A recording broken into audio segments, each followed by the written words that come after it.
મગફળીમાં માઇકોરાજા ઝીંકનું ડ્રિન્સિંગ કરેલું છે અને સ્ટીમરીજ બાયો 99 અને સેટનો છંટકાવ લીધા બાદના 6 દિવસ પછી આ તમે મિત્રો મગફળી નિહાળી શકો છો લાઈવ. જે મગફળીનો ગ્રોથ એકદમ મીડિયમ હતો, વિકાસ મીડિયમ હતો અને પીળાશ દેખાતી હતી, પરંતુ તે તમે તમામ જગ્યાઓ પર મગફળીમાં નજર મારો તો એટલી સોલિડ મગફળી.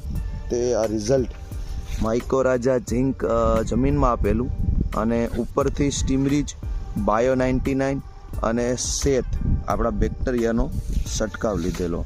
ખુદ મારા જ ખેતરની અંદર તમે આ રિઝલ્ટ જોઈ શકો છો મિત્રો. આ તાકાત છે બાયોફિટ પ્રોડક્ટનું. જો વ્યવસ્થિત યુઝ કરવામાં આવે તો આ ટાઈપની રિઝલ્ટ તમે લઈ શકો છો. તો દરેક ખેડૂતને મારી ભલામણ છે કે જો સારું ઉત્પાદન લેવા માગતા હોય તો માઇકોરાજા આપણો વામ બેક્ટેરિયા અને સાથે સાથે ઝીંકનું જમીનમાં છંટકાવ આપો અથવા ડ્રિન્સિંગ કરો અને એનાથી સાથે સાથે સ્ટીમરીજ 99 સેટનો વપરાશ કરો તો આવી મગફળી તમે પણ બનાવી શકો છો.